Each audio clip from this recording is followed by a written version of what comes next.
The fluorescent lights hummed overhead like a swarm of insects trapped in plastic. Elena Martinez touched the dog tag beneath her scrubs, cold, familiar, broken chain, and breathed.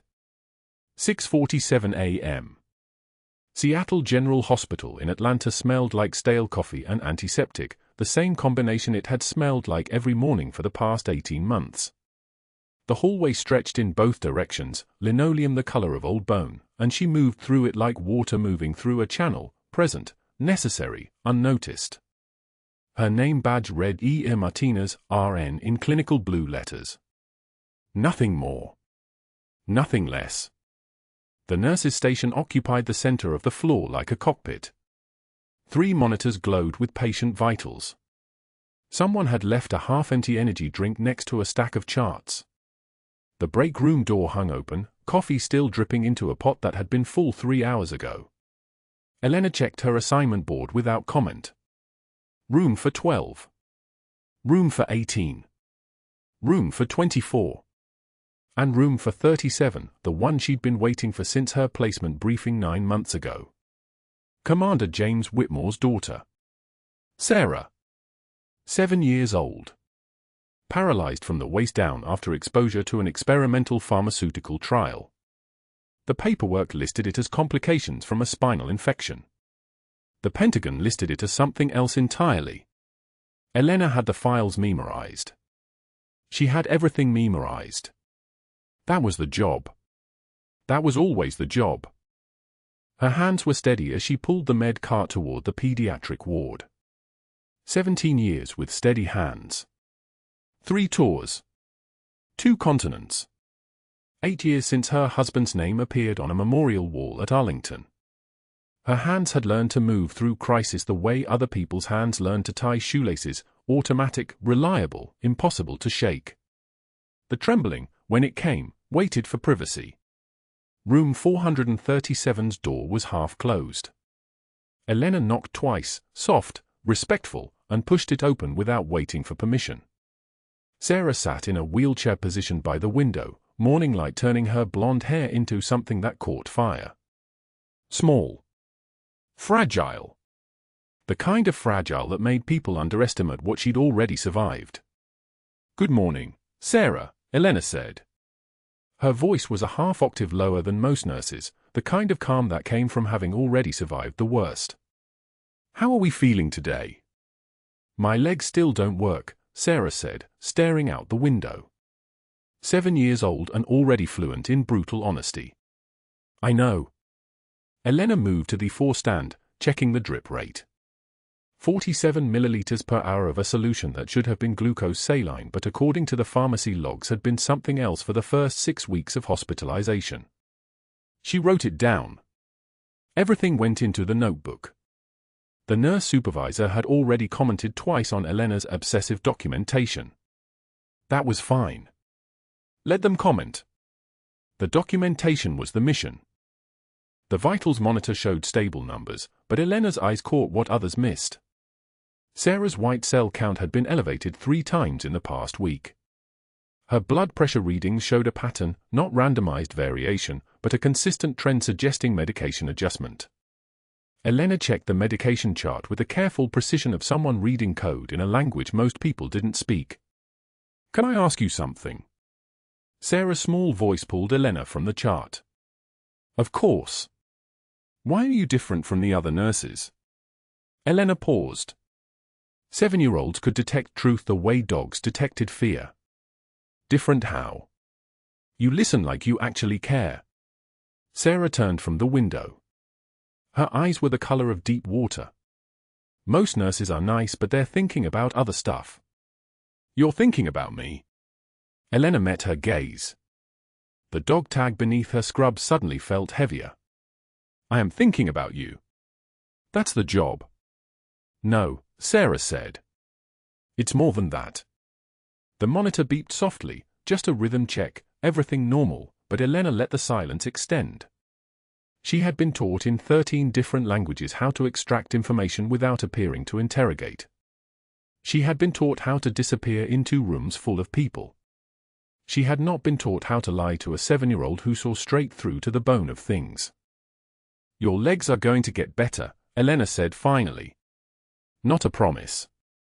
A statement of intent. That's what I'm here for. She finished the vital signs check and moved to the next room, but her mind remained in 437, cataloguing what she'd observed. The medication chart showed inconsistencies. The dosage pattern suggested experimentation rather than treatment.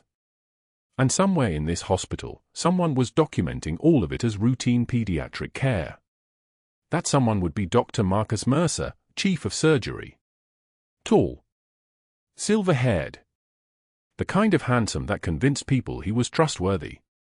He moved through Seattle General like he owned it, which was partially true. His family name appeared on a wing dedication from 1987.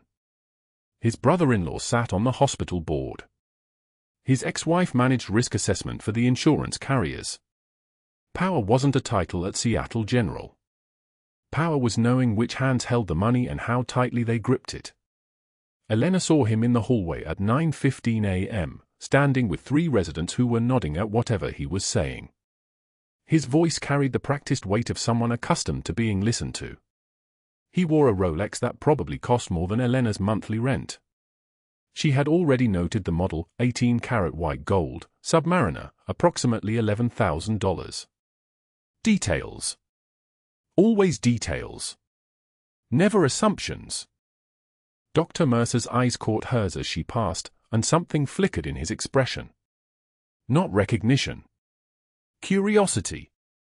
The way a hunter's eyes might catch movement in the grass. Elena kept walking. Her pace didn't change. Her expression remained level as water.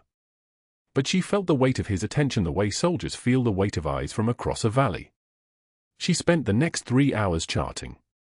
The documentation was meticulous, every observation, every medication discrepancy, every medication adjustment logged with times and dose numbers.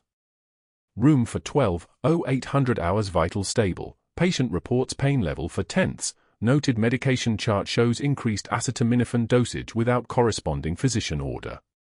Room for 18:08 hours post-op patient alert and oriented, staples dry and clean, discharge appears appropriate. Room for 37:09 hours patient vital stable, O2 sat 98% on room air, white blood cell count elevated at 14.2, recommend infectious disease consult given previous hospitalization patterns. Her handwriting was precise. Military neat. The kind of documentation that created paper trails and patterns. The kind that made people nervous. Dr. Mercer appeared at the nurse's station at 11:47 a.m. He set his tablet down and looked directly at Elena. Nurse Martinez. My office. Now. It wasn't a question. Elena closed her charting program and stood, her movement smooth and unhurried. Of course, Doctor. His office was on the 4th floor, corner view of the city, the kind of space that announced success to everyone who entered it. Elena remained standing even after he Saturday. It was a power move, but she was counting on him not recognizing it as such. Your charting is exceptional, Dr. Mercer said. He didn't look up from his desk. Almost obsessively detailed. Every minor variation in vitals. Every medication adjustment. Some might say excessive. Thorough documentation prevents errors, Elena said. Her voice remained level. Professional. I was trained to record observations accurately. I'm sure you were. He finally looked at her. His smile didn't reach his eyes. The thing is, Nurse Martinez, that level of attention to detail can make people uncomfortable. Creates unnecessary questions. Burdens the nursing staff with paperwork that probably isn't required. Elena said nothing. Her jaw was completely still. I'd like to see your work become less granular, Dr. Mercer continued. Focus on the essentials. Let the physicians handle the nuance. That's our job, not yours. Understood, Doctor, Elena said. She left his office and returned to the nurse's station. Her heart rate hadn't changed. Her hands hadn't trembled. But her fingers traced the dog tag beneath her scrubs as she sat back down at the computer, and she understood exactly what had just happened. Dr. Mercer knew someone was asking questions about his work. He didn't know who yet. But he'd just marked her as a problem that needed solving.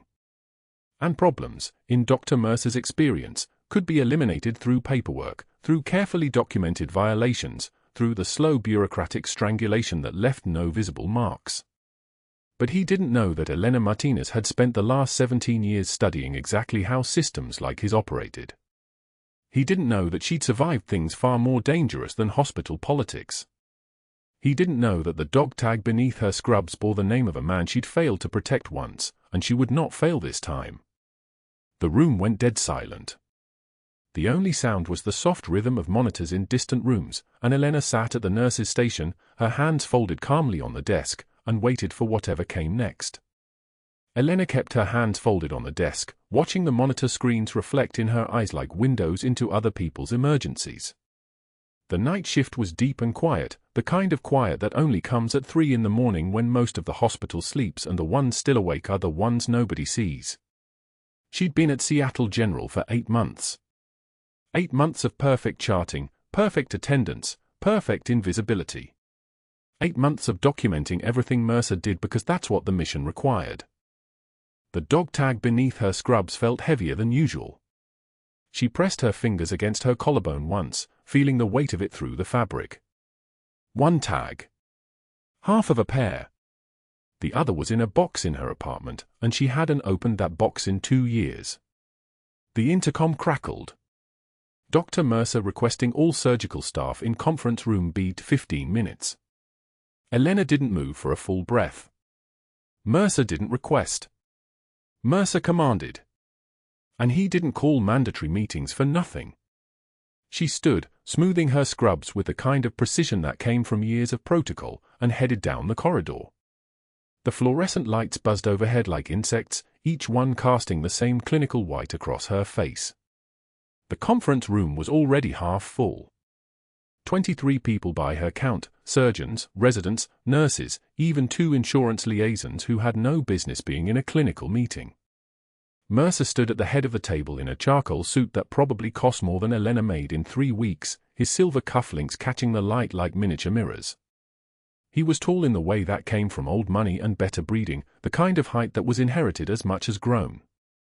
His smile was a weapon. Elena. He said her name like he was tasting something bitter.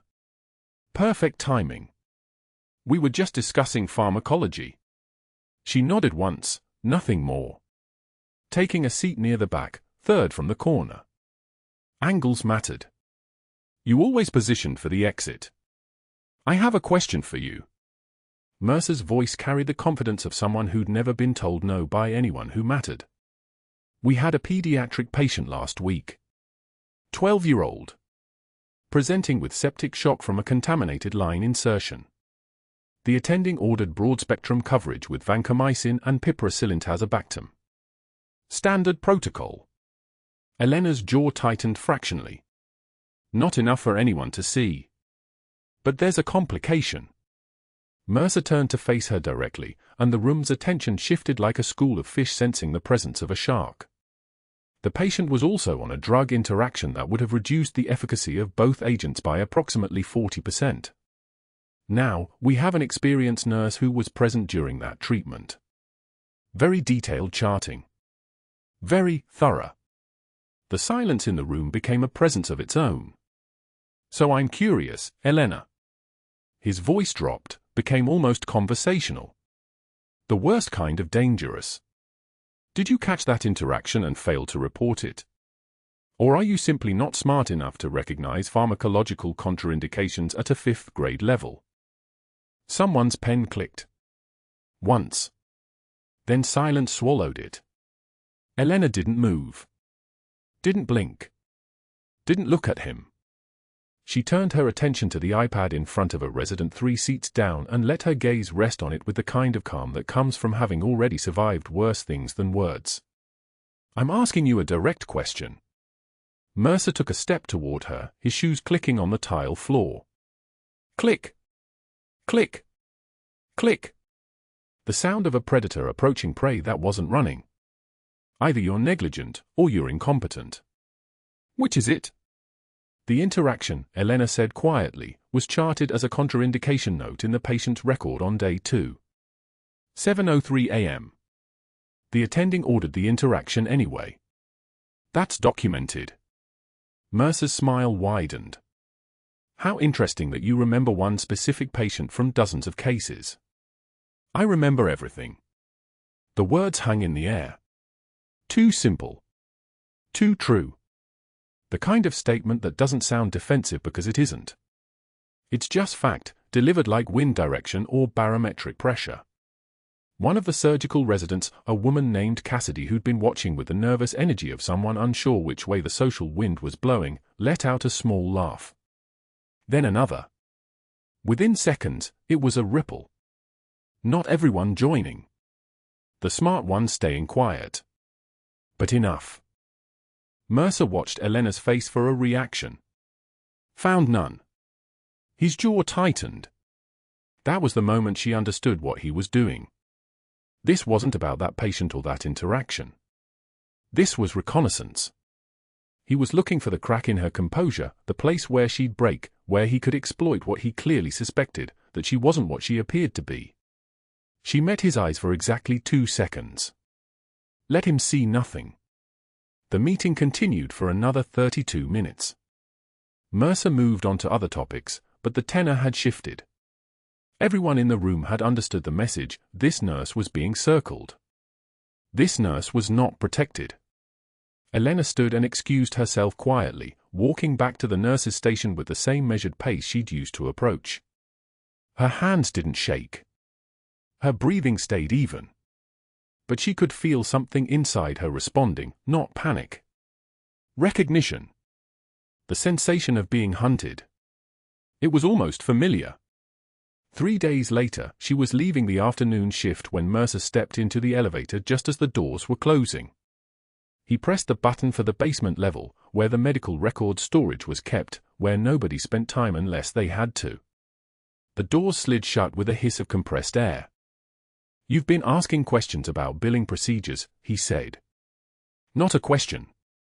An observation delivered like an accusation. Elena didn't respond. She was looking at the numbers above the door. 4. 3. 2. Billing questions from a nurse. Mercer's voice had taken on a different quality now, something harder beneath the Polish. Questions about why certain procedures are documented but not medically indicated.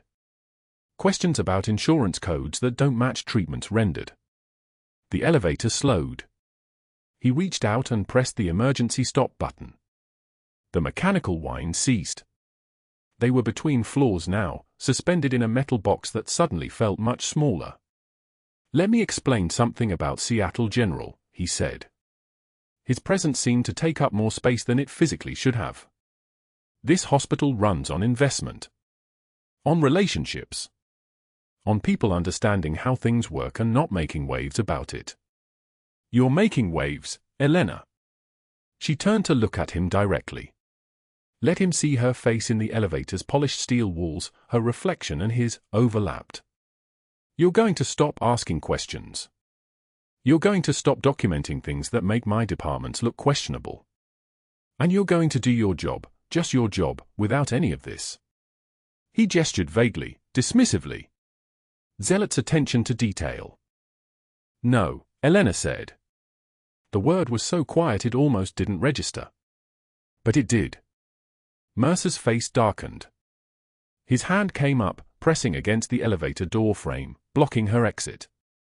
He was close enough now that she could see the slight tremor in his fingers. Not fear. Fury. The kind of anger that came from someone absolutely unaccustomed to being told no. Do you understand what I can do to you? His voice had dropped to something that sounded almost reasonable, which made it more dangerous. I'm the chief of surgery. I can make one call, and you'll be flagged as unreliable.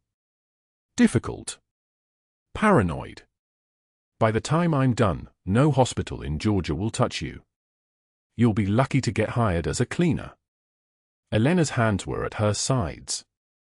She could feel the muscles in her forearms, the way they aligned for response. She forced them to stay still. "I said step back, doctor." It wasn't a request. The tone had changed completely, something underneath had shifted, some layer of professional restraint peeling away for just a moment. Just enough for him to hear what she actually was. His hand dropped. But his eyes didn't. "You're making a mistake," he said. "So are you." The elevator resumed its descent.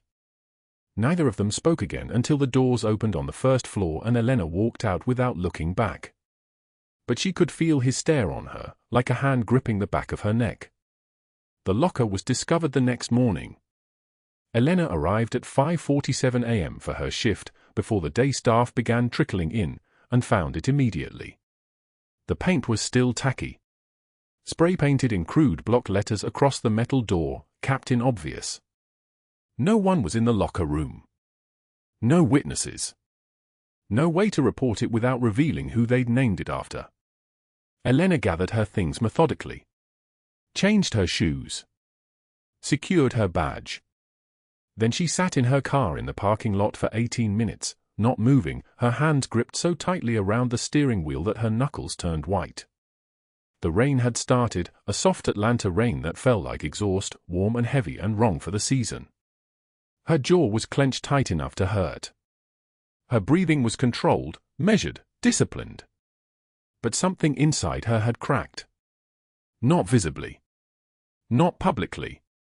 But in the privacy of this vehicle, with her hands on this wheel and the rain hammering the windshield like it was trying to break through, the mask shifted. The tears came silently. Not sobs. Not the kind of crying that involved sound. Just the salt water running down her face while her hand stayed gripped on the wheel and her jaw stayed locked and her breathing stayed even. The kind of crying that came from rage masquerading as grief, from a mission compromised by someone who had no idea he was playing chess with someone who'd already been to war. She sat there until her shift started. Then she got out of the car, dried her face on her scrub top, and walked back into Seattle General like nothing had happened. Like no one had painted her rank across a locker as an insult. Like she wasn't a weapons system pretending to be a nurse, or a nurse pretending to be something less than she was. The dog tag beneath her scrubs felt heavier than ever. But that wasn't the worst part. The pages of the medical chart blurred as Elena's hands moved, charting vitals with the precision that had kept her alive in places where one decimal point meant the difference between breathing and bleeding out. 2:47 a.m. The hospital held that particular silence of the deep night, when the fluorescent lights hummed their endless drone and most of the world slept while Seattle General's trauma bays did not. She had been at this for 18 hours straight. The commander's daughter had spiked a fever at midnight, a complication none of the afternoon diagnostics had predicted, which meant another ultrasound, another set of labs, another round of consultations that led nowhere except toward more procedures, more billing codes, more entries into Dr. Mercer's personal revenue stream. Elena said nothing about it. That was the calculation she made every single time she clipped another chart back to the rack. The dog tag beneath her scrubs felt heavier than ever, metal pressing against her sternum like a heartbeat that wasn't hers anymore. She had learned long ago that questions got people killed. Silence kept missions alive. The ER called an emergency surgical consult at 2:53 a.m. GSW to the abdomen. Gunshot wound. The kind of patient that made surgeons check their phone times and start thinking about whether their malpractice insurance was current. Seattle General wasn't equipped for this. The shooter was still at large. 2 police units were in the parking lot. The patient was a 34-year-old male, ex-military apparently, someone said as Elena pushed through the double doors into Trauma Bay 1, because his jacket had a unit patch that made the intake nurse pause for just a second too long. Dr. Mercer was already scrubbing. His movements were efficient, practiced, the hands of a surgeon who could still remember how to operate when he actually had to. Elena positioned herself at the surgical tray, already reading the rhythm of the room, the way the trauma team moved, the speed the attending was calling orders, the particular quality of tension that meant everyone knew this one was marginal. The patient was already on the table, belly opened, blood pooling in a surgical field that looked like it had been through a war. which, given the entry-wound trajectory and the damage pattern, someone probably had. Martinez, get me 4 units of O negative. Now. Dr. Mercer's command voice was sharp, completely different from his morning tone. In crisis, the man actually knew what he was doing. ETA on the CT scanner. 5 minutes, Dr. Mercer, one of the residents called out. We don't have 5 minutes. The inferior vena cava is compromised. We're going to have to clamp and repair or we're going to lose him on the table. Elena was already moving. The blood bank was 3 hallways away. She ran. Not because Dr. Mercer asked her to, but because the rhythm of emergency was something her body understood in its bone marrow, the tempo of triage, the geometry of survival, the mathematics of blood loss versus time. Her heart rate stayed steady. Her breathing stayed controlled. This was not a crisis. This was a Tuesday in Helmand Province. The building wasn't shaking from incoming. There was no call for medevac. There was just a man bleeding into his abdominal cavity and a team that could either save him or watch him die while they filled out incident reports. She was back in 4 minutes with 4 units stacked in her hands, blood bag labels visible, type confirmed, spike ports ready. Dr. Mercer took them without looking at her, which meant he was already thinking 7 moves ahead, already visualizing the vessel repair, the sutures he'd use, the post-operative complications he'd have to manage if the patient somehow survived this. The traveling medic from the ER was assisting, a captain's insignia on his old jacket draped over the corner chair, someone who'd come in with the patient and hadn't left because nobody had ordered him to leave. The surgical field collapsed into controlled chaos. Retractors. Suction. The slick sound of blood against stainless steel. Dr. Mercer's voice dropped to a register that meant he was concentrating with every fiber of his technical knowledge. I need a satin sky clamp. Now. Bovie set to 50 watts. Martinez, guide me on the orientation. Elena leaned in. The bleeding was coming from a perforation in the anterior wall of the vena cava, right at the junction where it bifurcated into the iliac vessels. Standard repair would take 12 minutes. They had maybe 4. So she was already reaching without thinking, hands moving on their own the way they had moved in the forward surgical team at FOB Fallujah in 2009, when they'd held that field hospital for 16 hours under sporadic fire and learned that sometimes the fastest way to fix something was to do it the way nobody in a stateside hospital was ever going to teach you. 3-point clamp assembly, she said quietly. Not a request. A statement of fact. Dr. Mercer's hands paused. Just barely. Just enough that Elena realized she had spoken in a voice that had no question in it, no deference in it. The voice of someone who had already decided what the next 30 seconds would look like. He handed her the instruments. What happened next existed in the narrow space between heartbeats. Elena's hands took the satin sky clamp and the 2 smaller vascular clamps and positioned them in the precise 3-point geometry that Dr. Mercer didn't actually know, the technique that had only ever been taught in the forward surgical team courses at the Army's Joint Medical Training Facility, the method that was strictly classified as emergency only because it bypassed 2 standard protocol steps and required the kind of muscle memory that came from having done it while your field hospital was taking indirect fire and you had 3 more patients waiting and blood pooling on the concrete floor. The clamping sequence was smooth. 48 seconds. The bleeding stopped. The field collapsed to nothing. And in the suspended moment of that silence, the traveling medic who was holding the right side retractor froze. His hands didn't move. His eyes didn't leave Elena's hands. She could feel his attention like a weight, like recognition, like something shifting in the air pressure of the room itself. Bovie, she said. To Dr. Mercer. To the room. To the ceiling. Not to the medic whose jaw had just tightened. The repair took 11 minutes. The sutures were steady. Elena's hands worked like a surgical laser, like they had never spent a single day doing the work of a hospital nurse, like they had only ever done the work of keeping Marines alive in places where the electricity came from a generator and the power backup was a prayer. The O2 monitor was climbing. 68. 72. 79. 85. 88. 92. The patient's color was coming back. His pupils were responding. The kind of response that meant his brain was still getting blood flow, which meant the next 72 hours would determine whether he'd survive or whether they were just buying him time in an ICU bed. Sinus rhythm on the monitor. The anesthesiologist nodded once.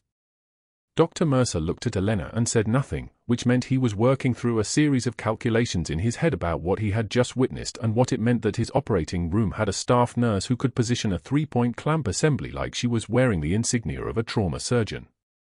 The medic stepped back from the table.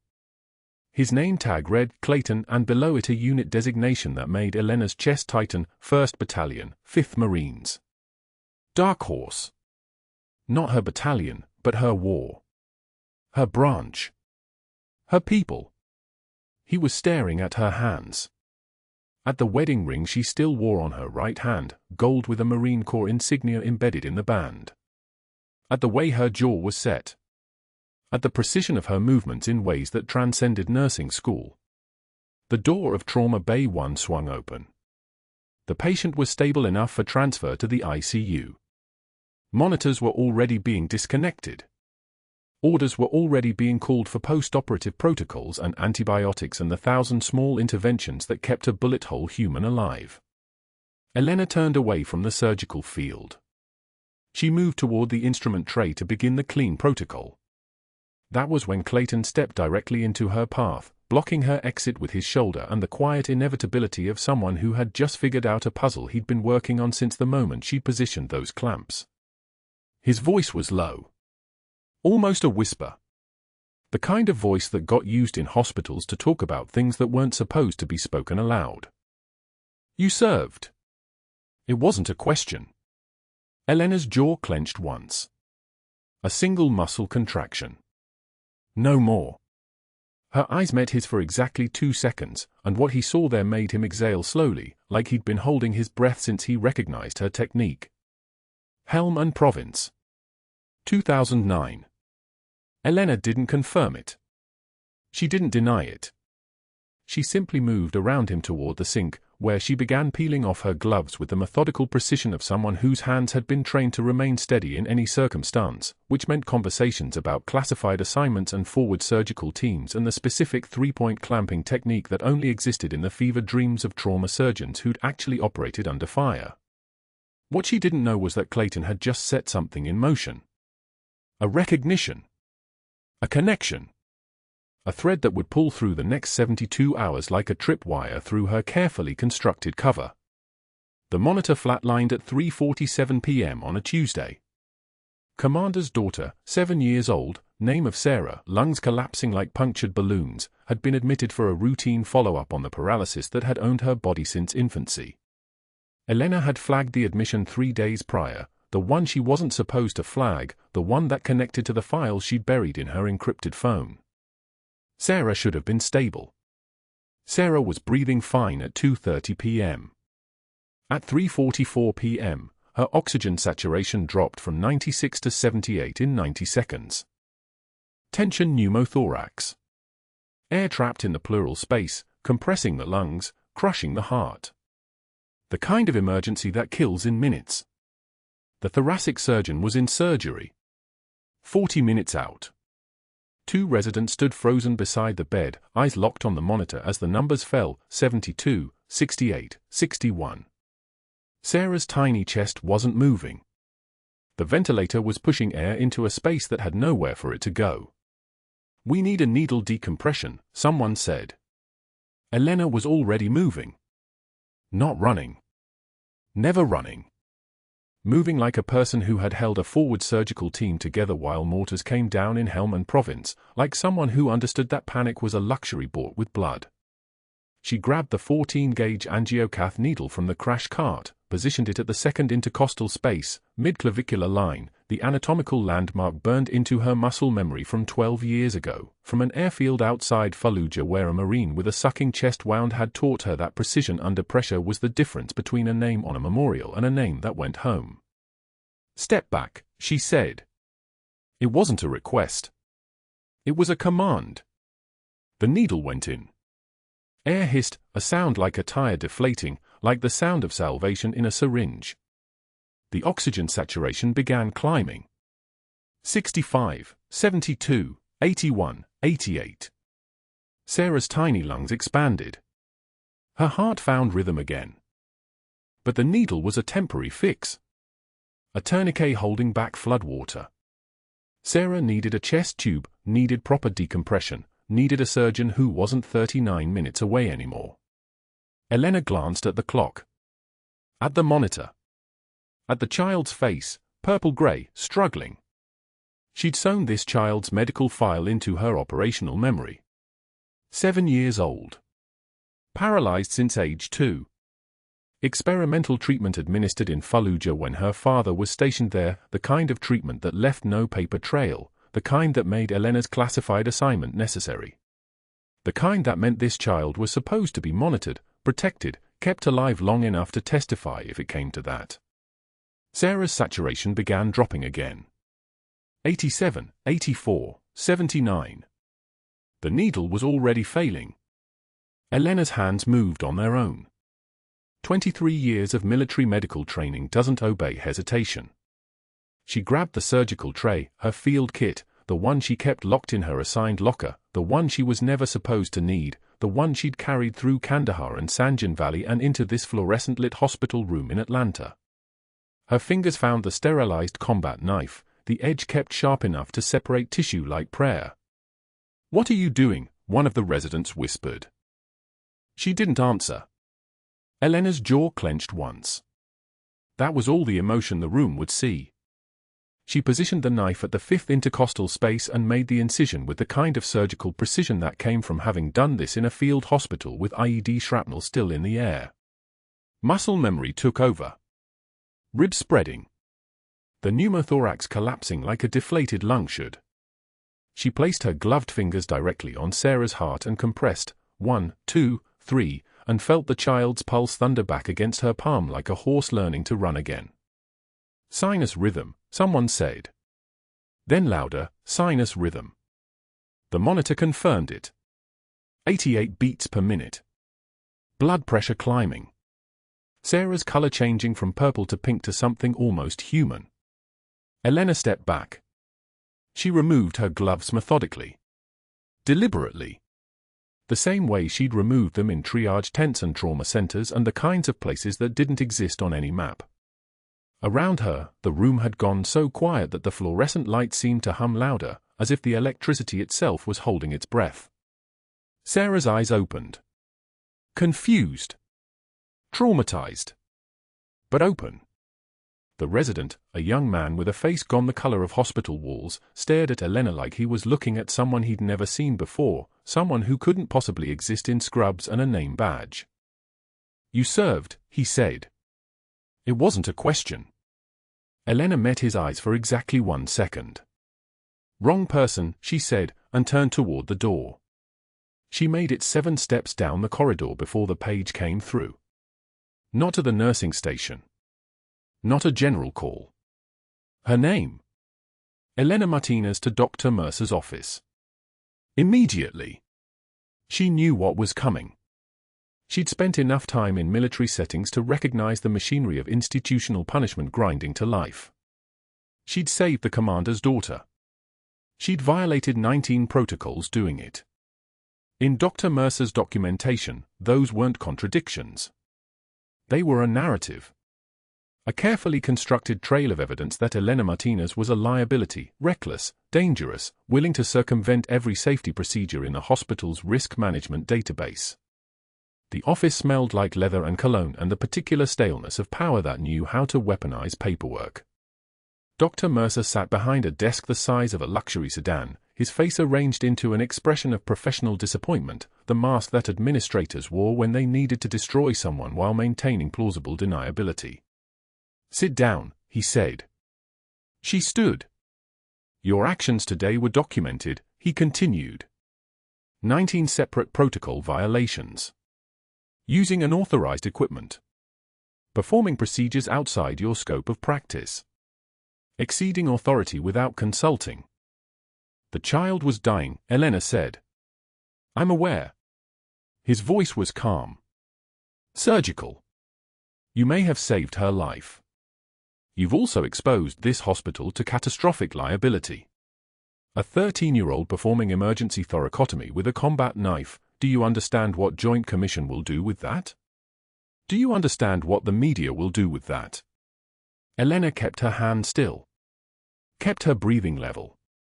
She would have died without intervention. That's not your decision to make unilaterally. He opened a folder. Elena saw her name on the incident report, saw the red flagging system attached to her employee file, saw the administrative machinery beginning to devour itself, or her. Elena, I'm going to be direct.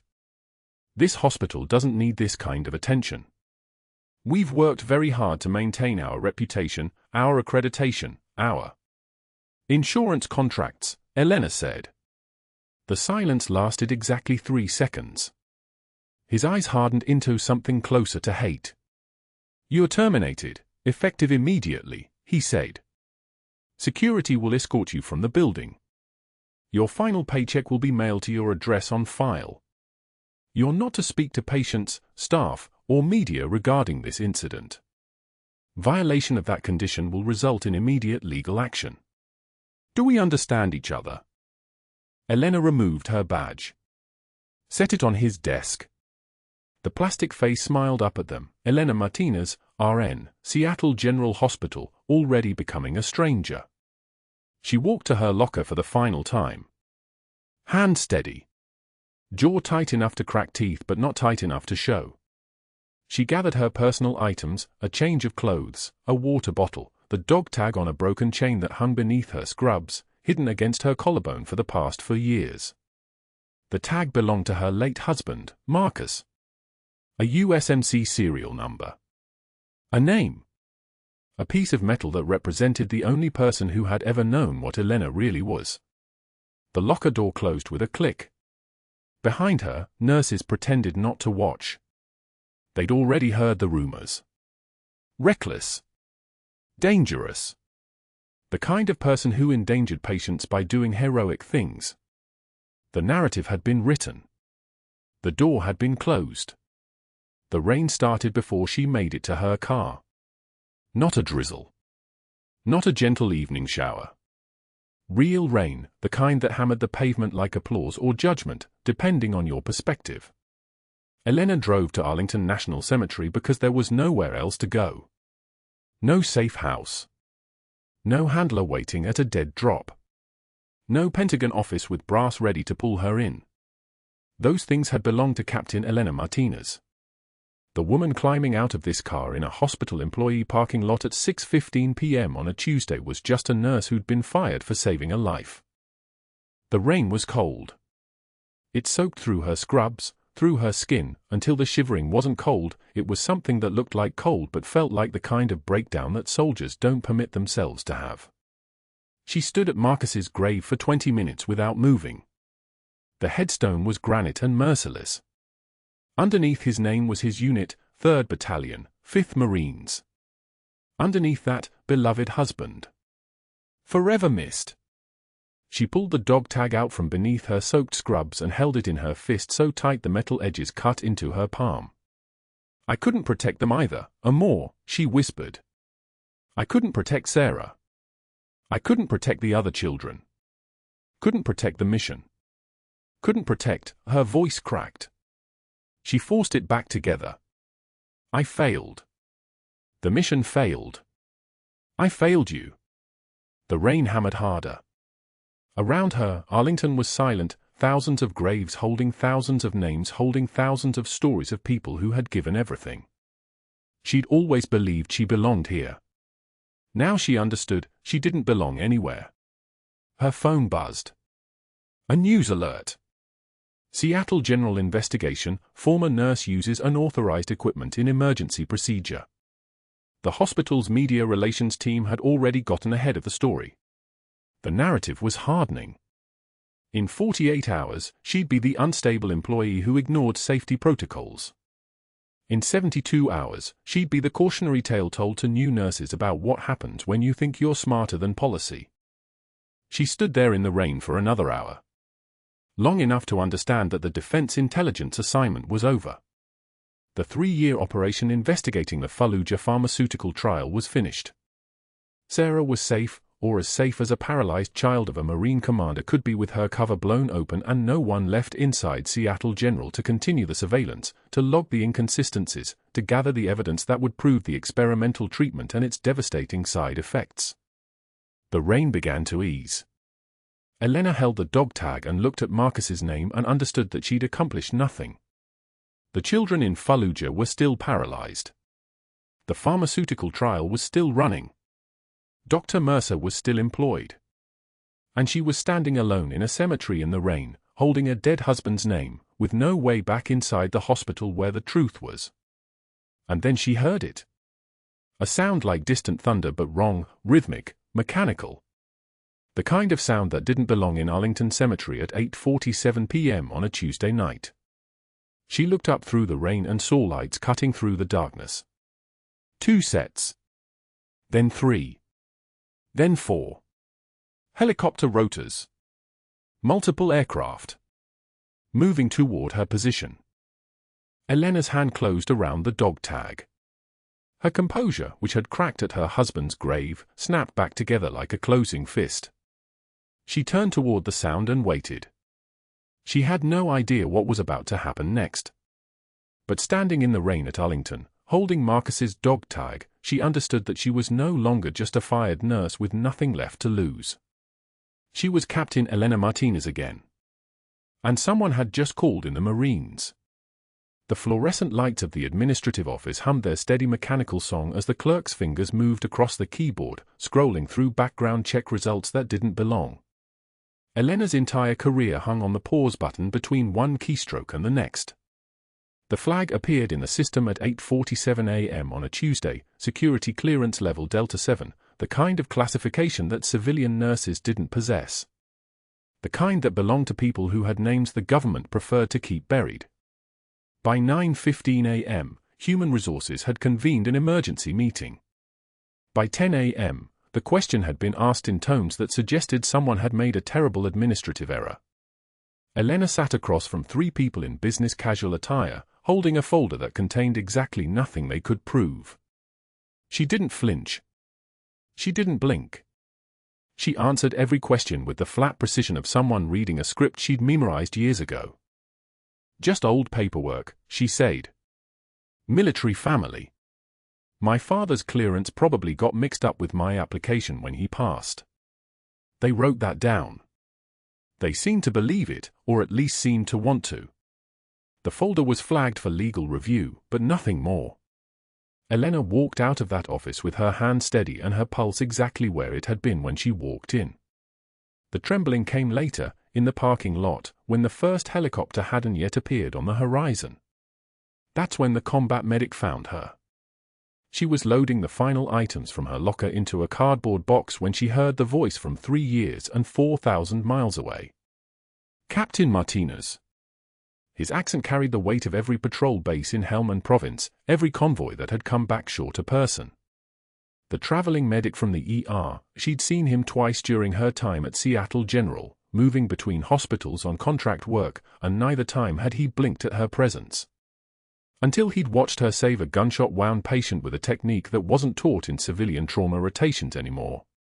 Now he stood in the parking lot as she was leaving, speaking her real name like a recognition password.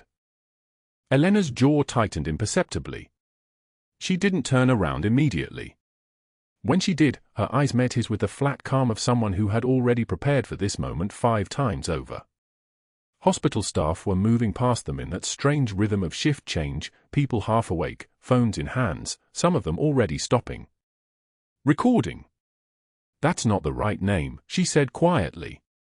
"I watched you do a 3-point vascular clamp on a vein that wouldn't hold pressure," he said.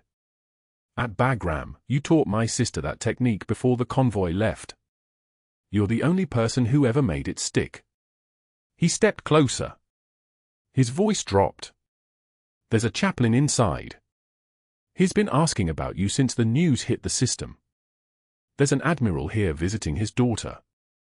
And there's someone in a grey suit waiting in the administrative parking lot who says she needs to talk to you about something called Operation Nightingale. Elena felt the weight of the broken dog tag beneath her scrubs against her sternum.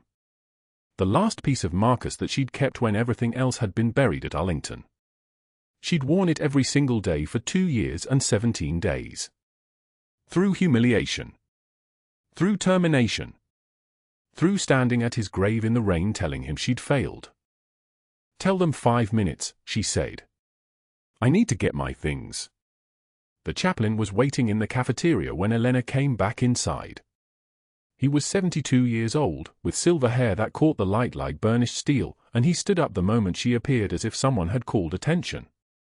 The room began to shift, people turning, understanding something had changed in the gravitational field around them.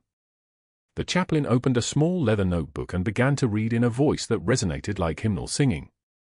"Forward Surgical Team, 3rd Battalion, Jolin District, Fallujah," he said. 16 hours under sustained fire. November 2004. They held that field hospital when the main hospital fell. 3 nurses. 2 surgeons. 1 medic. He looked directly at Elena. And 1 captain who refused to evacuate when her team needed her. The report says she performed 78 surgical interventions under active combat. The report says she saved 114 lives. The report says her commanding officer later wrote that she was the most lethal weapon in that district, because she made sure the good ones got to go home. The cafeteria had gone quiet. People were pulling out phones. Elena could see the moment the recording light activated on 5 different devices. She didn't react. She never reacted. Then the Admiral arrived. He wore dress whites, immaculate, with the kind of bearing that made doorways seem smaller. His granddaughter, all of 48 hours old, was apparently waiting upstairs in maternity. He walked directly to the nurse's station where Elena had been pretending to check something on the computer, and he stood beside her like they had an appointment. His voice carried the weight of command authority, the kind that didn't ask permission to be heard. "Bronze Star," he said. Staff members froze mid-stride. "Silver Star." The phones were definitely recording now. Elena's hands moved to her sides, resting in the neutral position she'd maintained through every humiliation. 2 purple hearts. The Admiral paused, and the silence stretched like a held breath. And a Navy Cross. Class of 2005. Operation Enduring Freedom. He turned to face her directly. His eyes were the color of cold water. "Is that accurate, Captain?" Elena met his gaze with the composure of someone who had already survived the worst. "Yes, sir," she said quietly. The room erupted. People whispered, gasped, held phones higher. The Admiral nodded once, a gesture of recognition, and then a woman in a grey suit materialized from the administrative corridor as if she'd been waiting for exactly this moment. She was neither tall nor short, neither young nor old, the kind of human being built specifically to disappear into crowds. Her credentials identified her as CIA liaison, but it was her next sentence that turned the cafeteria into a pressure cooker. "Your operational code name was Nightingale," she said to Elena, speaking clearly enough for the surrounding audience to catch every word. "For successful extractions of compromised assets. 3 civilians, 1 military liaison. 0 casualties. The intelligence community considers your record the gold standard for field operations in hostile civilian environments." She smiled, the kind of smile that didn't reach her eyes. "We've been trying to find you for 2 years." Elena said nothing. She didn't need to. The phones were doing the work for her, capturing every word, every frame, streaming into the real-time consciousness of the city. The legend of Captain Elena Martinez, the nurse who'd been hired to clean bedpans, was becoming viral fact. Dr. Mercer knew. Of course he knew. He appeared on the local morning news at 6:47 a.m. the next day, dressed in his tailored suit, speaking with the practiced cadence of someone who'd prepared for this interview with the precision of a man defending his financial empire. The morning anchor leaned forward with the hunger of someone who'd been tipped off about a story. "I made the decision to terminate Captain, that is, to terminate Ms. Martinez based on clear protocol violations during a critical pediatric procedure, Dr. Mercer said. His voice was steady. His hands didn't shake. He was still competent, still dangerous, still in control of his narrative. The hospital has a responsibility to maintain surgical standards, and improvised equipment in a sterile field represents an unacceptable risk to patient safety. My decision was not personal. It was professional. The anchor nodded, making notes. It was perfect. It was bulletproof. It was exactly the kind of administrative positioning that had protected Dr. Mercer for the past 8 years while he'd inflated pediatric billings by 400%, written off unnecessary procedures as emergencies, and collected kickbacks from pharmaceutical companies whose experimental trials he'd allowed into his hospital corridors. Then the phone line was connected. The Commandant of the Marine Corps spoke with the clarity of someone used to being obeyed without question.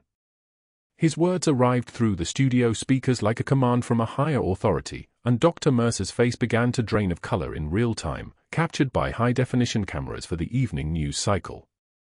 Dr. Marcus Mercer, the Commandant said, "We have an open federal investigation into Medicare fraud, falsified procedure codes, and conspiracy to conceal unauthorized pharmaceutical trials on military-connected minors in your facility.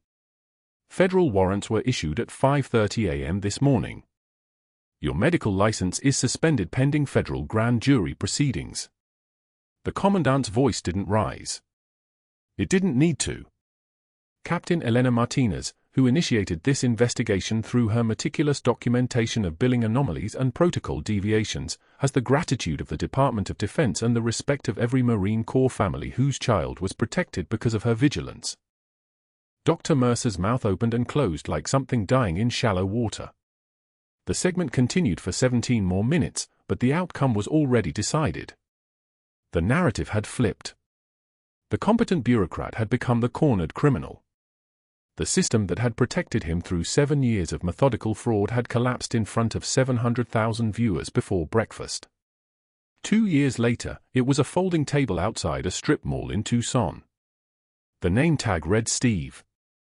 He flinched when the occasional customer recognized the face from the news coverage. That morning show segment had never left the internet, and he would lower his eyes and offer supplemental insurance policies with the desperate energy of someone selling a religion he no longer believed in. His hands shook now. His medical license had been surrendered, not revoked, in a deal that meant he avoided felony prosecution but would never practice medicine again. The malpractice insurance was gone. The retirement fund had been liquidated for legal fees. The luxury apartment had been surrendered to creditors. What remained was a folding table, a clipboard, and the slow understanding that he was not the villain of this story. He was merely the cautionary tale. Elena stood in her dress blues at the Senate hearing. The dog tag was visible now, reunited with its chain, hanging in plain sight where everyone could see the number stamped into the metal. Her testimony lasted 3 hours and 14 minutes. She spoke with the precision of someone testifying about facts that mattered, not opinions that comforted. The pediatric pharmaceutical trial had involved 147 children, the majority with military-connected family members.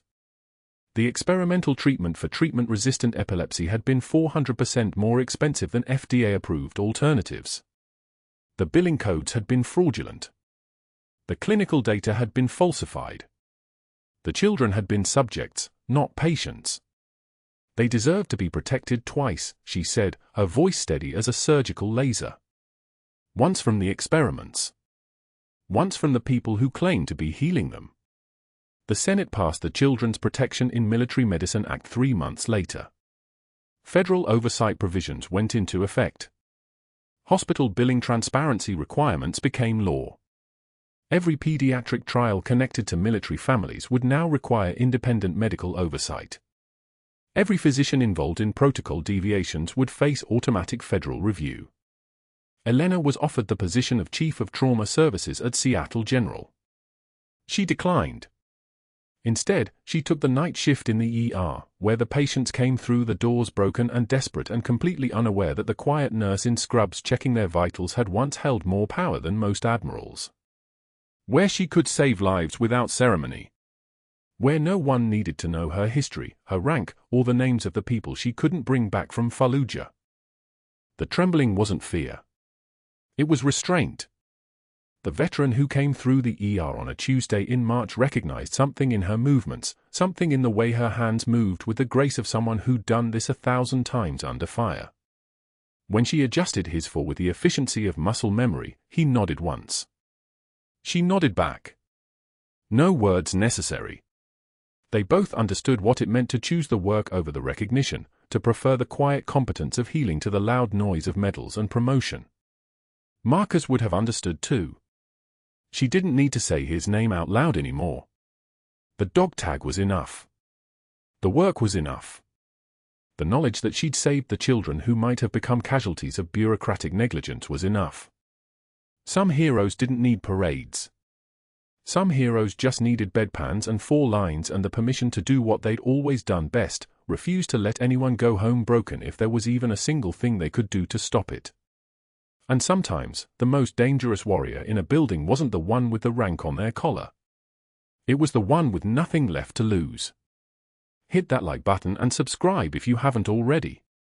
And I'm curious, comment below and tell us if you're watching this alone or with family. Now let's see how this unfolds.